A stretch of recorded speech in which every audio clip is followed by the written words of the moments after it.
Estamos de volta, este é o 3 em 1 no seu rádio e em imagens pelo nosso canal no YouTube. Após a polêmica mudança no edital de livros didáticos que surgiu nas manchetes dos jornais nesta quarta-feira, o Ministério da Educação anunciou que vai abrir uma sindicância para investigar o que aconteceu.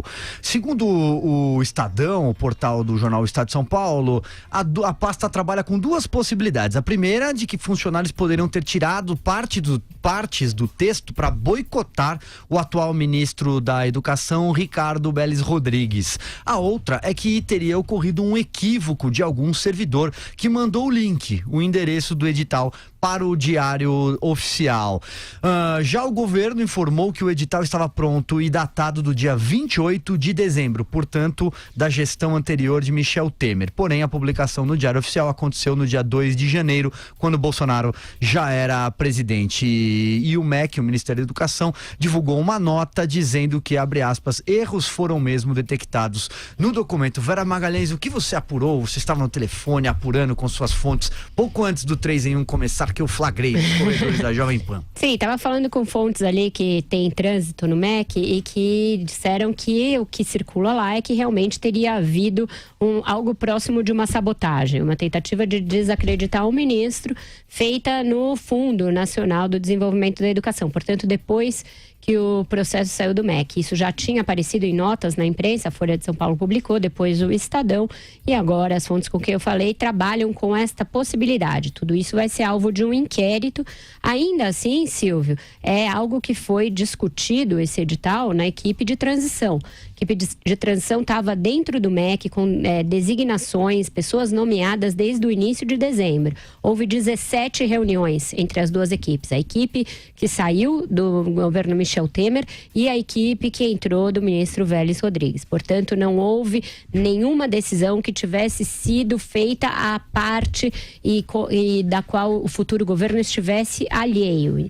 Essa discussão mesmo dos livros didáticos, em outubro, o ministro anterior, Rosselli, tinha mandado fazer alterações nesse edital. Então, ele estava sendo passado por um pente fino, justamente numa das questões que agora foram suprimidas do texto, aquela referente às mulheres. Foi feita uma modificação para aumentar, para deixar mais claro no texto o cuidado ali para que não houvesse violência contra a mulher. Ele também fez uma exigência de que os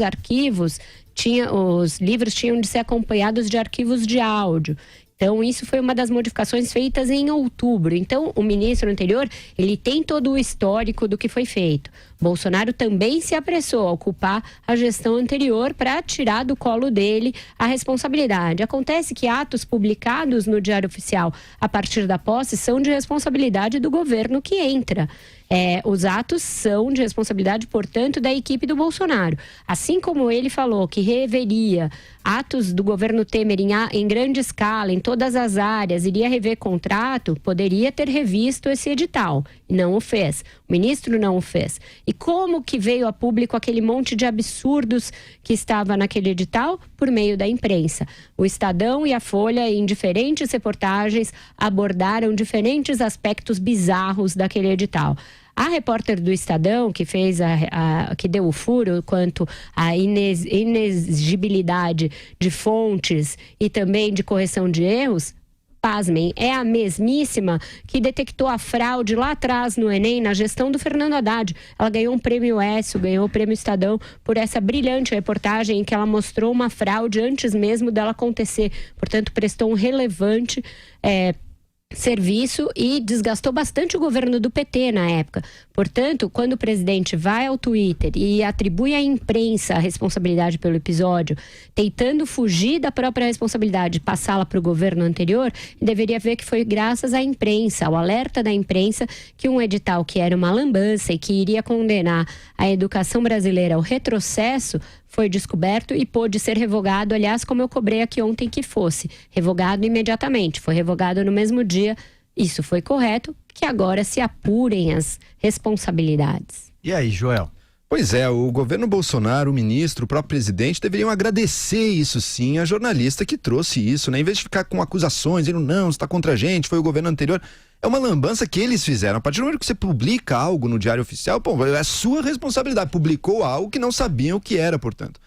Um edital cuja escrita no fim do ano passado foi feita junto da equipe de transição. E não venham me dizer que era uma coisa menor, tudo. A coisa do livro didático é um ponto não só importantíssimo da nossa educação, como também uma questão sempre levantada pelas pessoas e pelo pensamento e pela militância ao redor do Jair Bolsonaro por essa ideia da doutrinação, né? E o livro didático seria um dos lugares também em que a doutrinação acontece, até se levantam casos de livros que já nem estão mais em circulação, mas livros do passado que tinham coisas escabrosas sobre socialismo, capitalismo. Então o livro didático é um tema delicado, um centro de atenções da nova administração. Então não venham com desculpa, porque publicaram algo cuja composição acompanharam, e não se sabe até que ponto ou não sugeriram também, e publicaram depois.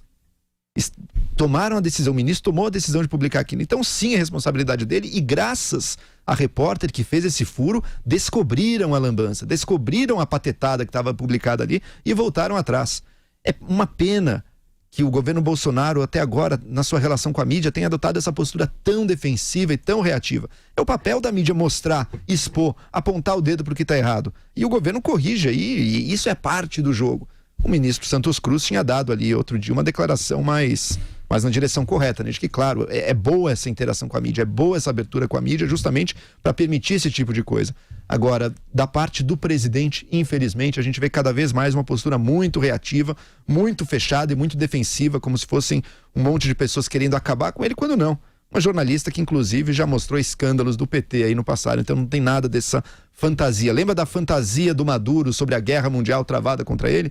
Existem também outras fantasias que alimentam o discurso da atual presidência da República do Brasil, de uma guerra travada contra ela. Um pouco mais de serenidade, objetividade permitiria a gente evitar isso e evitar um vexame como foi esse edital aí, que felizmente corrigido graças à imprensa. Essa fonte com a qual eu conversei, que é da gestão anterior do MEC, do ministros do Temer e não do PT, diz que o FNDE é uma fundação que não tem muita contaminação política. Eu perguntei isso, pode ter sido um petista fazendo alguma atitude de revanche em relação ao novo governo? Diz que é mais provável algum técnico das antigas que tenha se sentido rechaçado em alguma promoção ou que tenha achado que o ministro chegaria mudando muitas coisas e que agisse dessa maneira. Por quê? Diz ele. Ele diz que onde a gestão do Temer encontrou o maior aparelhamento petista dentro do MEC que existe, era no INEP, responsável pelo Enem, que ali sim teve de ser feita uma limpeza de muitos petistas que estavam incrustados na máquina do INEP. E ele diz, essa fonte, que uma das mudanças para acabar com essa influência do PT e da esquerda no MEC foi justamente essa determinação de que os livros didáticos passassem pelo crivo de uma comissão em Brasília. Por quê? Porque isso era descentralizado, cada estado aprovava a política que queria para os livros e aí você ia encontrar absurdos nos livros didáticos. Aquele monte de pregação, doutrinação, etc., era fruto de uma política descentralizada em que havia um vale-tudo no livro. Então, esse processo em que tudo passa por um edital, é tudo licitado, e aí vai com a chancela do MEC, aqueles livros que são os aprovados para serem distribuídos na rede, foi já fruto de uma tentativa de tirar essa influência da esquerda da definição do material didático. E em todo caso, Vera, me parece correto também do ministro Vélez Rodrigues querer fazer essa sindicância agora. Claro, tem que se apurar de onde é que veio isso. Porque é grave, onde é que veio né? isso? Exato, é muito grave.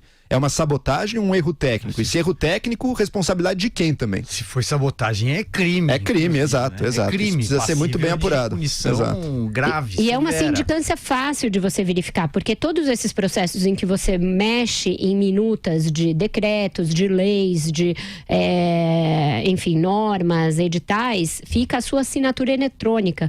O servidor que mexe tem lá a assinatura eletrônica colocada no documento. Você consegue voltar todas as etapas de modificação de um documento para saber em que momento ele foi alterado para aquela versão errada. Então, se alguém tentou fraudar, vai ser pego facilmente. E é crime de falsificação. Claro. É muito grave.